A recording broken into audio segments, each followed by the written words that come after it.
Bonjour à tous, nous voici à nouveau pour une nouvelle édition de Training Zone. Le thème d'aujourd'hui sera sur le gainage. Pour ses nombreuses vertus, le gainage est incontournable. Il est le point de départ de toute préparation physique, remise en forme et éducation posturale. On peut même dire qu'il ne peut y avoir d'équilibre sans gainage. La définition du gainage, c'est soutenir et protéger. Cependant, trop souvent, le gainage est associé à la planche. Ce qui n'est pas faux en soi, mais quand on fait des crunchs, on fait aussi du gainage. Alors René, on peut penser qu'il existe plusieurs types de gainage? Effectivement, c'est un peu réducteur. De chaque fois qu'on parle de gainage, on pense planche. En fait, les planches, qui sont de très bons exercices, puisqu'il y a plusieurs formes de planches, ne suffisent pas à définir complètement le gainage. C'est une partie du gainage, et c'est ce qu'on appelle le gainage statique. Et en fait, il existe le gainage statique, le gainage dynamique. Quand tu as précisé, quand tu faisais tes crunchs pour les abdos, c'est du gainage dynamique. Le gainage en suspension, avec différents appareils, on verra lesquels d'ailleurs. Et puis le gainage sans appui. D'accord.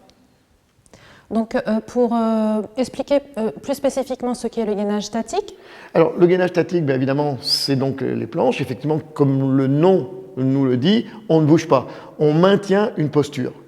Il se fait forcément de façon faciale ou on peut faire de façon Alors différente? non, il y a le gainage antérieur, on est la planche classique de face, le gainage postérieur, qui est fait une planche en position, cette fois-ci on est sur le dos, soutenu sur les avant-bras, le corps bien aligné. Alors l'important dans le gainage statique, c'est de maintenir l'alignement de tous les segments.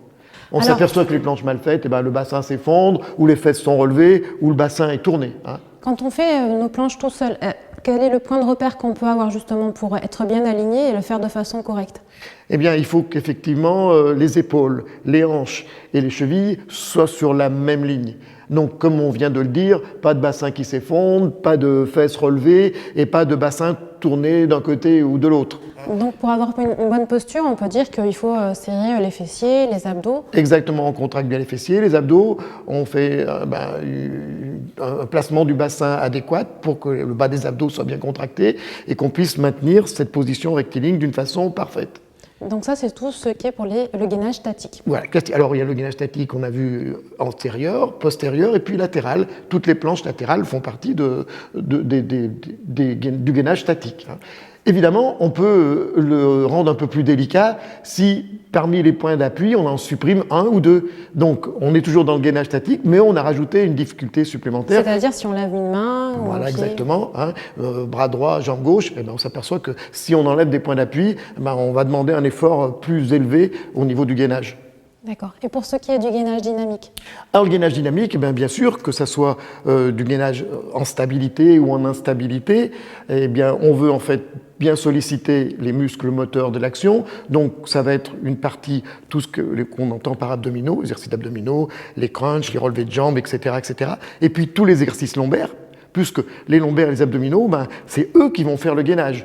Donc il faut que ces muscles soient travaillés généralement ensemble et avec une bonne régularité. Trop souvent, on voit des gens qui font des centaines d'abdos et puis qui laissent les lombaires complètement à l'abandon. Non, c'est des muscles qui sont faits pour vivre ensemble et travailler ensemble. Donc il faut bien, si on veut un gainage qui est cohérent et efficace et équilibré, il faut bien veiller à travailler. Donc ça, en gainage dynamique, on fait des mouvements, ce qui est différent avec le gainage statique. D'accord. Et puis il y a le gainage en suspension, donc je vais donner l'exemple du TRX. Là, il y a un appui qui est instable. Donc par définition, en fait, avant de commencer et de pratiquer du gainage par suspension, on va d'abord commencer par le statique, puis le dynamique, et puis la suspension, ça sera plus pour des personnes qui sont plus aguerries. Oui, puis on ajoute encore le gainage sans appui. Cette fois-ci, c'est du gainage dans beaucoup de disciplines. Les gens ont des actions à effectuer sans avoir d'appui. C'est le cas du ski de boss, c'est le cas du plongeon, c'est le saut au rugby à la touche. Pour avoir des repères dans l'espace. Exactement, voilà. Donc là, dans ce cas du gainage sans appui, il s'agit de se structurer dans l'espace et en contrôlant la réception d'un saut. Et la réception de ce saut, elle peut être déstabilisée manuellement ou avec un objet comme le Swiss ball par exemple. Donc, je résume, 4 formes de gainage: statique, dynamique, en suspension et sans appui. D'accord. On voit que c'est, comme tu l'as dit, ça monte en difficulté. Eh bien, je te remercie René pour toutes ces précisions sur le gainage. Donc évidemment, le gainage ne se résume pas qu'à la planche, comme on a pu voir. Donc en conclusion, le gainage ne se limite pas au gainage général, c'est-à-dire aux muscles de centre de gravité, fessiers, abdominaux ou lombaires, mais aussi local. On peut parler de gainage scapulaire, abdominaux, cervical, lombaire, et toutes les articulations sont concernées. Nous vous proposons de revenir plus spécifiquement sur ce type de gainage dans une prochaine édition de Training Zone. Alors n'hésitez pas, comme d'habitude, à vous laisser tous vos petits commentaires en dessous de cette vidéo. Je vous remercie et je vous dis à bientôt.